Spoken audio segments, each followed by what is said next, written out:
name is Leigh Jenkins. For my Capstone portfolio, I am submitting my research paper entitled Demoralization Through the Written Word After the Battle of Fort Fisher.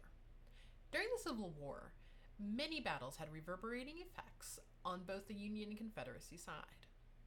My paper focuses on the Battle of Fort Fisher on January 15, 1865, just south of Wilmington, North Carolina.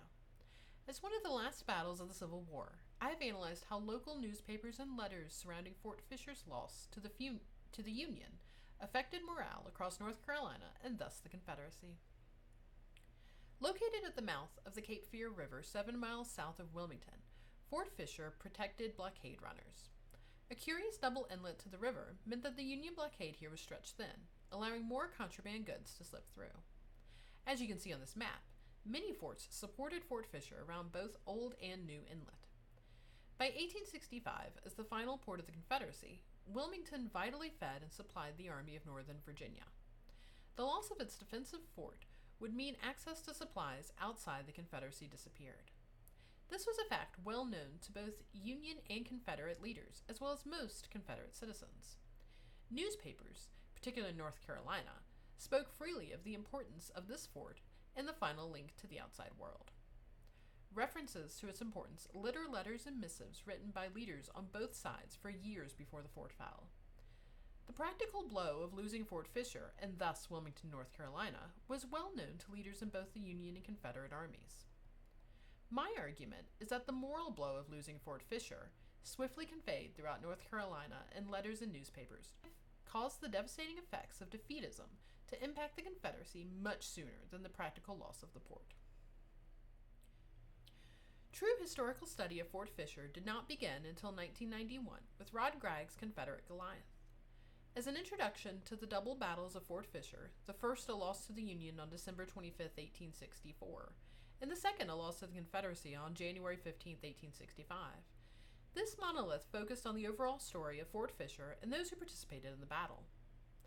Later articles and books looked at specific and unusual aspects of the battle, its effects on Wilmington, the joint venture of the Army and Navy, the use of Marines, or the failed attempt to attack Fort Fisher by launching an unmanned gunboat and setting it aflame. While all of these aspects are interesting, no historian looked at how the fall of Fort Fisher affected morale on a broader scale, or how it had been analyzed in North Carolina newspapers. By looking at reactions across the state of North Carolina, which naturally paid more attention to their single port, the effects felt throughout the Confederacy can be analyzed. My research paper looks at this subject from two major sets of sources. The first were newspapers throughout North Carolina. The Wilmington Journal was the only paper in Wilmington during the Civil War and was a staunch supporter of the Confederacy. Boastful during the failed attempt against the fort on December 25th, the Wilmington Journal was responsible for the first impressions many received about Fort Fisher. When Fort Fisher did fall 3 weeks later, the Journal immediately placed blame on Confederate General Braxton Bragg, but indirectly. On January 19th, the editor published an official dispatch from General Bragg that they had received at 8 p.m. on January 15th, saying that all at Fort Fisher was well, before immediately saying that the fort fell at 8 p.m. Their goal was to indicate that Bragg had no idea what was happening at the fort he was overseeing, which was true as he was miles north and far away from the fighting. By following the news across different papers in North Carolina, I was able to see how editors would change the time of the fall of the fort to either absolve General Bragg or blame him.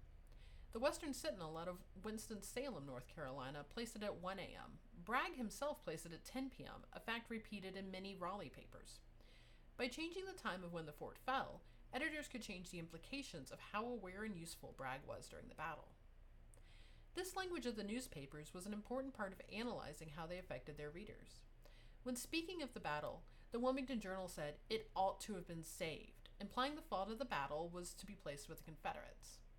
This led directly to a feud with the Raleigh's Daily Conservative newspaper.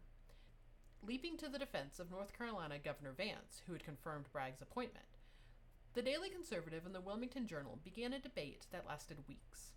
This feud between papers favored superficial arguments over valuable information, and I argued, continued to lower morale amongst Confederate readers. The editorial opinions and wording in these North Carolina newspapers worked together to spread demoralization. Infighting amongst the editors, sides taken with different political and military figures, predictions that proved to be incorrect. all contributed to a swift impact amongst the readers of these newspapers. The fact that papers so often quoted one another or continued the spread of misinformation meant that these effects reverberated further than just the communities they served. Within weeks, a lofty opinion given by one newspaper, such as the one given by the Wilmington Journal that no attack would come to Wilmington before the end of 1864, meant that when these opinions proved wrong, the negative effects of the actual event were felt more deeply. My second set of sources came from letters. By 1865, letters were few and far between. Though intended for a single recipient, letters at this time often passed around between many friends or family, giving a single opinion weight as it spoke for the community it came from. First, I looked at letters from leaders of both the Union and Confederate governments. Letters between Union Assistant Secretary to the Navy Gustavus Fox and Admiral S.P. Lee show they understood the importance of Fort Fisher. The diary of Confederate War Clerk John B. Jones confirmed that the Confederacy was aware of Union desires to blockade and eventually take Wilmington. Letters written by soldiers about the battle helped spread the confusion and panic felt in January of 1865. A soldier known only as RPG wrote a letter about, quote, a darker picture yet, unquote, before conveying that it truly was the fault of the Confederacy that the fort fell. Another letter from the first battle by Claude Denson encourages his mother to abandon the local family farm and flee the area. While it is unknown if she took this advice, his urgency and panic can be felt throughout the letter. However, most of my focus fell on Daisy Lamb, the wife of Confederate Colonel William Lamb of Fort Fisher. Colonel Lamb spent most of the Civil War at Fort Fisher and was responsible for its strong defenses. Daisy Lamb lived at a house only a few miles from the fort from 1863 until the battle in January of 1865. A New England-born lady, she married a Southerner and took up the cause of the Confederacy. Her valuable letters were ones she wrote to her mother-in-law in Virginia, but mostly to her mother in Rhode Island. Communication was complicated during the Civil War, as seen in one of her early letters on June 30th, 1863, where she explained how to send letters to a go-between in Bermuda so that they could be sent around the blockade of Wilmington. Though Daisy's letters are from before the fall of Fort Fisher, they showcase the desperation she felt and how she expressed that to family living across enemy lines. A book of these letters, entitled Letters from the Colonel's Lady, was published in 1965, based on the collection of Daisy's letters kept at William and Mary, her husband's alma mater. The most poignant of these letters is one that was never sent. It was left on the table of their home when Daisy was forced to evacuate quickly on January 16th as Fort Fisher fell. One of my major conclusions was looking at the idea of God, or Providence as they usually said, being on the side of the Confederacy. This idea could be found in both letters and newspapers, and could explain why losing Fort Fisher was such a mental blow to the North Carolinians. Daisy often mentioned that her children prayed for her husband to be safe from harm. The Daily Confederate reprinted a letter saying, quote, under a smiling providence, this Confederacy will be admitted ere long into the great family of nations, in April of 1865, mere days before the Confederacy fell. This strange insistence that Providence or God would bless their Confederacy, their family, conveyed an imposing naivety to the daily reality most Confederates faced. However, this blind belief, the optimism that the Confederacy must win because God willed it, could explain some of the peculiar psychological parts of the articles and letters. Newspapers, even in the face of the fall of Fort Fisher and the knowledge that the Confederacy was cut off from the outside world, could bicker with one another about blame. Daisy could worry about her table linens or if her husband's book collection survived the sacking of Norfolk.